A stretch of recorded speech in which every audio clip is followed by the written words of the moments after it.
Hi guys, I'm Charlotte and today I will be giving you some book recommendations based on House Martell from A Game of Thrones. I will leave a link up in the cards and down below to the playlist of all of my Houses of Westeros recommendation videos so that you can check them all out, start from the beginning and try and find your favourite house for all of them. But basically, I will be recommending 3 books based on the characteristics of this house. In this case, it's House Martell. It will be based on things like their sigil, their house words, the characteristics of members from the house, and just general associations and connotations I have for that house. So when I think of House Martell, I firstly think of very warm toned colours such as like reds, yellows, golds, lots of summery warm tone colours because they are situated in Dorne, which has a lot of deserts in the area. And of course, because of that, I again think of deserts, sand, heat, very kind of, I don't want to say exotic, but exotic locale. And then the house words, which is unbowed, unbent, unbroken. So I think of quite strong people, I think of quite loyal people, and especially when you think of the Sand Snakes in particular and Oberyn Martell, they all have a strong sense of loyalty to their family and the people that they love, and they are also all quite fighting warrior-esque type people. So those are just a few of the little things that I associate with House Martell. Let's just jump into the books I've picked. The first book I've picked for this I don't actually own because I didn't like it, so I can't recommend it from a point of view of me being like, oh, this is a really good book. But I can recommend it in the fact that it fits with House Martell, and that is The Wrath and the Dawn by Renee Ahdieh. This is kind of a 1001 Nights retelling, has a lot of Middle Eastern imagery and references and kind of ties into that folklore and the stories of that. But basically the main characters in this book, you have the main character and then the Caliph, and the Caliph has a new bride every night, and he has a new bride every night because in the morning his bride is always found dead, and that's where the main character comes in. She is becoming one of the brides to the Caliph, I think to save her best friend or cousin or sister, I can't remember the relationship there, but I'm pretty sure the main character Shahzad steps in to save her friend, cousin, whatever. And that's where the story goes. And in order for Shahzad to not wind up dead, she ends up telling the Caliph different stories every night, and that's kind of where the 1001 Nights tie-in comes from, I guess. I'm not familiar with that original story, but it's that element of it that it's based on.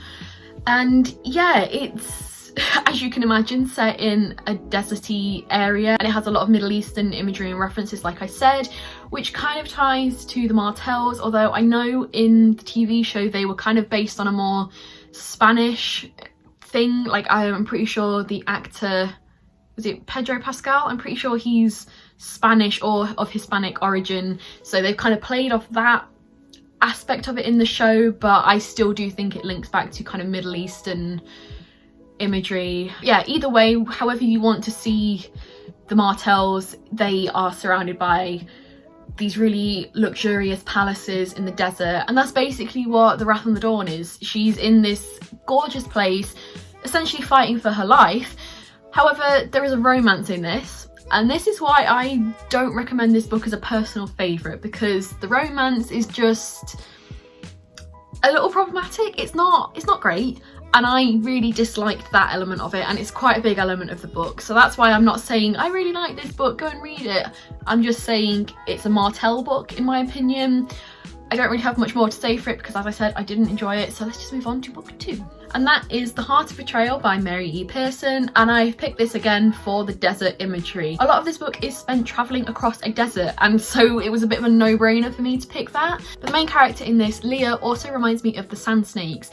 She is learning to fight and become a warrior and be strong in that sense, but she's also very strong in herself. She's a little hard-headed, she kind of knows what she likes and likes what she knows. She's very logical and is a bit rigid in her beliefs and stuff, but she is very loyal to her friends and to an extent her family, not so much her parents because they've put her into this arranged marriage that she's run away from, so she's not happy with them, but her brothers and her best friend she's very loyal to. She has loyalty to the people she's travelling with, however she isn't with the best of people in this. I don't want to say too much because this is book 2 in the Remnant Chronicles, so obviously you'd have to read book 1 before this, but this one is definitely the most Martell of that series, hence why I picked it. Yeah, I don't really want to say too much with this other than it is following Leah as she has run away from her arranged marriage.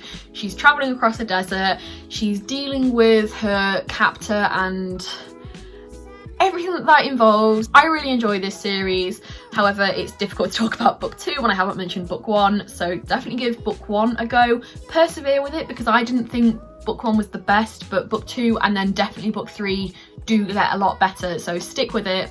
It's a very political YA fantasy with a bit of magic, so if you're not a fan of that, you'll probably get on with this because the main character is also a bit skeptical when it comes to magic. She prefers things to be rooted in logic, and like I said, she's very hard-headed, very loyal, and there's a kind of slower burn romance in this. I wouldn't say it's slow burn, but it's also not like in your face. So yeah, definitely worth a read, this one. And then finally we have The City of Brass by S.A. Chakraborty. And this again is a 1001 Nights retelling, kind of. It starts off set in Egypt and then it travels across the world in this, which is very based off the Middle East and kind of, I guess, Asia. My geography isn't great, so I'm going to show you the map. But we start off here in Cairo, which is obviously Egypt, and then this over here is meant to be India. And the world in this is very based off geography as we know it. So yeah, there's like Turkey, I guess, over here somewhere.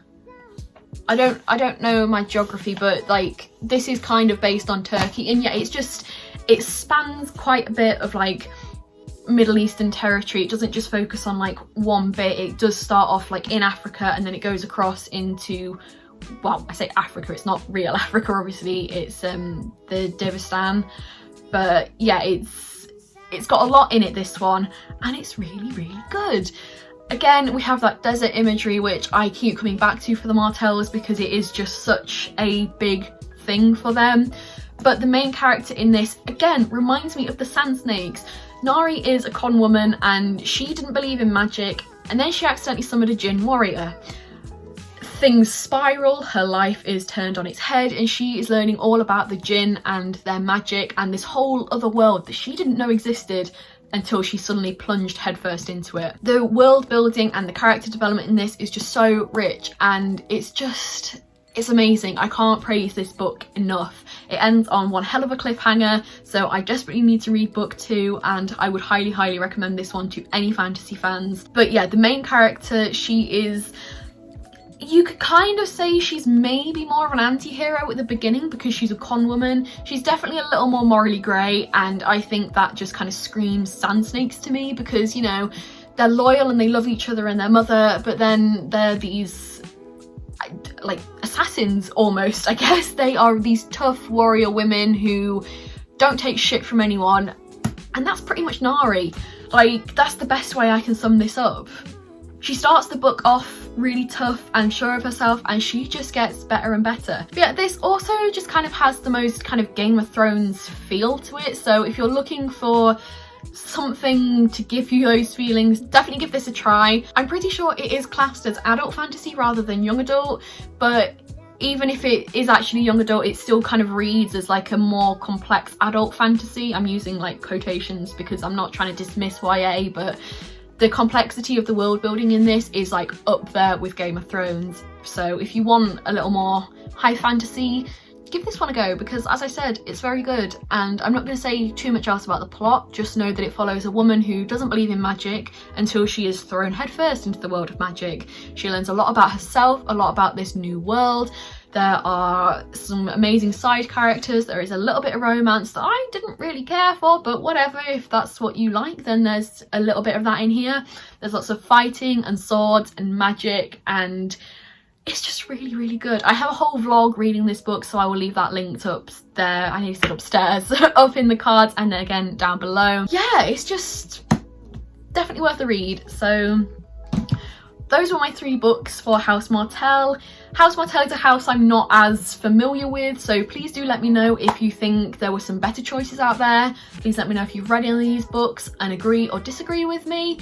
And yeah, check out the rest of the playlist down below, leave it a like if you would like to, and I will maybe see you in the future with some more Game of Thrones recommendations.